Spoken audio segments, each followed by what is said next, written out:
Good evening, darlings. Well, I just wanted to tell you this first. Congratulations. I heard you quit your 9 to 5 job. Yay! Okay, celebration over. Now what? How do you regain your power? Now it's late and it's Vlogtober, so I'm almost there. I'm finished with October almost. And I am going to give you some tips to help you to regain your power and help you to continue to thrive outside of that 9 to 5. So why is it important, first of all, to take back your power? In my job, I feel, because I haven't left yet, burnt out. I feel unappreciated most of the time because I want to be compensated monetarily. You know, it used to mean something to me when somebody said, well done, great job. But now I want you to say it in cash, because those well dones and those pats on the back are only going to go so far.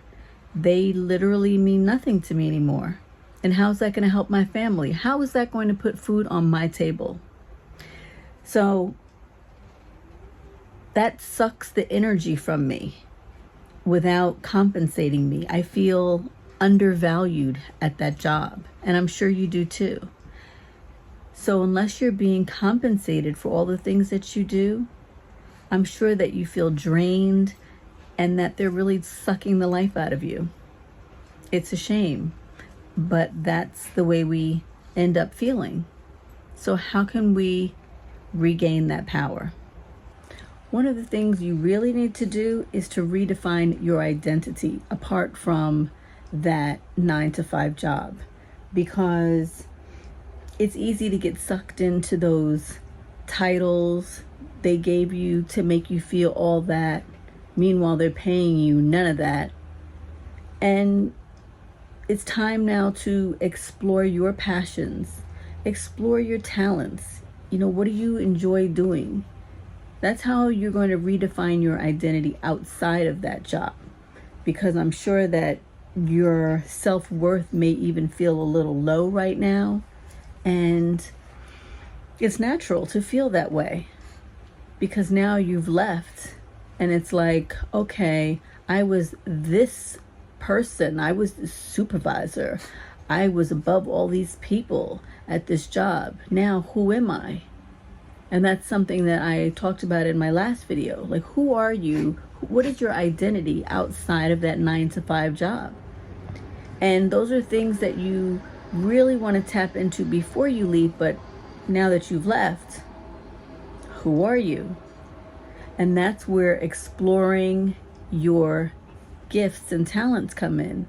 One way to explore that is to self-journal.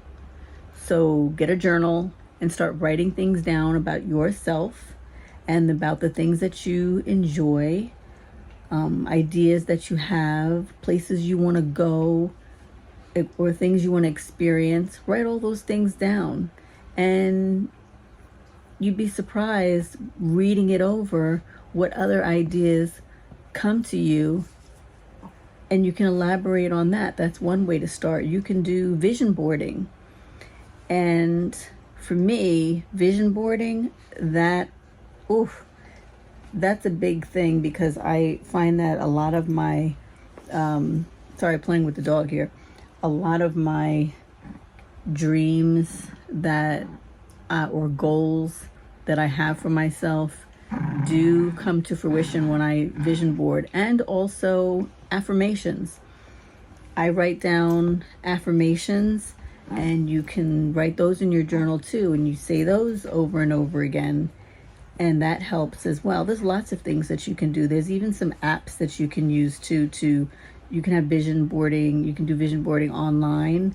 You don't have to do it on paper or cut things out and paste, you know. Sometimes people are artsy like that and they like to do that, but you don't have to. You can do it all digitally nowadays.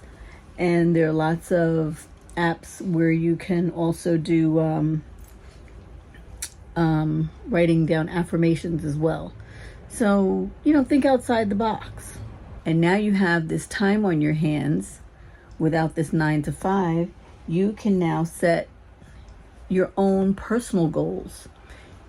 Many times we have employee goals. We do what the company wants us to do. And those are our goals or our milestones that we have to reach. Well, make your own goals. Take out a piece of paper, write your short-term goals, your long-term goals, and align them with what matters to you most, like family. Are you, even like what some people might think of as simple, but to you might be a stretch. Do you have strong bonds with all your family members? Is there somebody in your family that you wish that you had a stronger relationship with, and now you have time to work on that relationship and mend it? Write that down. How about your health?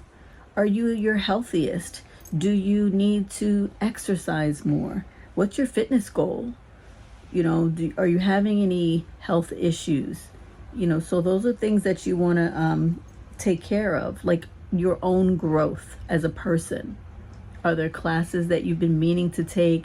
You can take some classes at your local community college in anything. Maybe it's just something on a whim. You might say, hey, you know what? I've always wanted to learn coding. Well, now's your opportunity, because you don't know where it's going to go.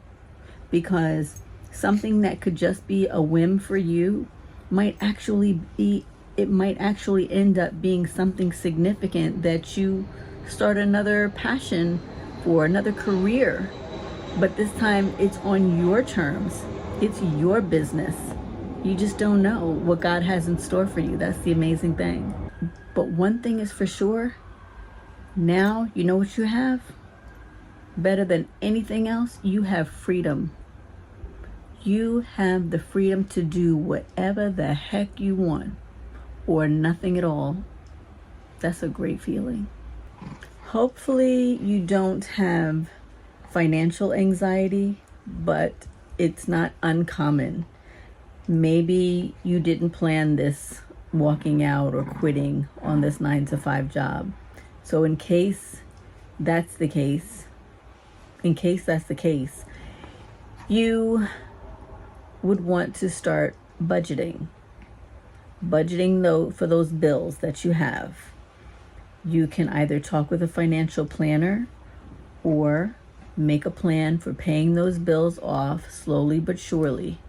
I would look into books by or online, like Dave Ramsey. He talks about like the snowball effect. You can pay off your bills like that. Start with the smaller bills first to knock them out, and then never taking back that money that you pay on the bills and putting it into your account, but you take that same amount of money that you allocated for those bills and now pay off the next bill. And then after that bill is paid, then you take all that money and start paying off the next biggest bill, and then keep going, and so on and so forth. And that's the snowball effect, because you get to the largest bill last. Okay, but do some financial planning. You can start up some side hustles, have some multiple streams of income coming in. After you've quit that job, now you have time to explore different things. You can do anything you want. You don't have to think that you have to, I have to have some kind of job or go work retail where it's actually a lot more hours sometimes. But you can. The holidays are coming and they're paying more in retail jobs, and you get a discount on the merchandise. So, if that's your thing, then you might want to consider that. But I was thinking more of freeing up your time completely, like finding jobs online. For example, copy editing, or there's so many jobs online. There's so many that I can't think of any right now. But believe me, if you look on Indeed and look up remote job opportunities, you'll find something. You'll find many. And, you can always create your own. and thinking about creating. I know some people who quit their job and they bake. I mean, they bake the heck out of some pies and cookies. Well, that's something that you might want to do and start selling, and maybe talk to your local elementary school or middle school or something, and you might want to bake for them and strike up some type of cooperation where you're baking for them and getting a certain amount of money. I have a friend who was doing that. She had a contract with some of the local schools, and she made lunches for the schools every day. Well, she didn't make them every day, but actually she made them like 2 days a week, and she would deliver them to the schools, and that's how she was making money. So, there's lots of ways to do things outside of a 9-to-5 job. So another thing you want to do is start creating new routines for yourself. New routines, new habits. Those all play a great part in starting your day off differently than with that employee mindset. The first thing we do is we don't have breakfast. We grab a cup of coffee on the way to work, and we're off, and we're living off the caffeine for the next few hours with no food in our system. And, we don't want to continue to be that way. Now you have time to start taking care of you. So take care of you. Block out time for you. Go to the gym first in the morning. Drink a smoothie. Or what else can you do? There's lots of different things. But whatever is meaningful to you, maybe you want to just sit and reflect. Maybe you want to just meditate. Maybe you want to do affirmations in the morning with a nice cup of tea. Maybe you just want to sit there and praise God for the wonderful blessings that you have each and every day. I mean, it's endless. It's endless, the amount of routines that you can create for yourself, but it's whatever is meaningful to you. Another thing you can do is to build a community of, hey, stop that. Whew, that dog's all over the place. You want to build a community of people that surround you, because, when you start to feel a little down, you want to make sure that you have somebody to talk to, someone who's thinking along the same lines as you, or somebody that's just going to be very supportive of you. That's why I have all of you to talk to, because I know that you guys are supporting me. I know that we can all share in this together, and some of you are still trying to quit your 9-to-5s if you haven't already, and we can talk to one another about this. And oh, that reminds me, I had asked before if you guys could come up with a name for our community, and I didn't get any responses. So I was thinking, tell me about this. I was thinking the 777 elevation circle, or 777 circle. So let me know what you think about that name. And just let me know what you think about that. And let me know what you're going through as far as quitting your 9-to-5. What are you feeling right now? It's natural to go through these emotions because you were there for so long. Just think, a lot of times we spend more time at our jobs than we do with our own families. So if you're spending that much time at your job, that is like a family. It's a toxic family, but it's still a family. And then you're not with them anymore. That is like a death. It's a grieving process that you have to go through, but you have to busy yourself and turn that emotion around and make it positive and start turning it on you. Start turning it into a positive and pouring into yourself. Because there's life outside that 9-to-5. There really is. I know you know that, but it's a matter of getting to it. But it starts with one step at a time.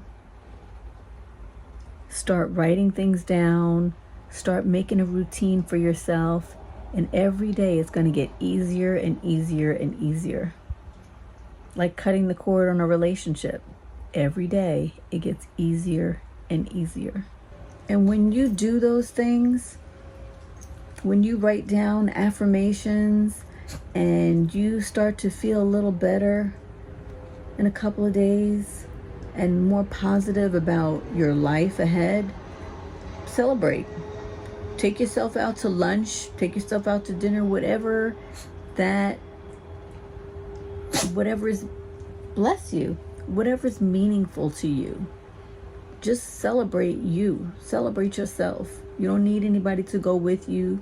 Take yourself out. And by the way, my ebook, the free ebook that I'm working on, will be finished by this weekend. And if you're interested in it, then drop me a line, email me I'll put the email in the description box so that as soon as it's done, I can send it to you. And it's really going to help you. It's a complete exit plan for leaving your 9-to-5. And there's resources, there's templates, and all kinds of goodies in there for you guys. And it's free. And I want you to remember this. Your power is not what you left behind. It's what you're building ahead. So you walked away from that 9-to-5 job. Now it's time for you. Go ahead and create. Go ahead now and build something for you. Take this time to figure out what it is you've always wanted to do. Now is your time. Celebrate you. Go ahead and create the life you've always dreamed about. It can happen, and it will. Make a plan for it and just move into the plan. Later, darlings.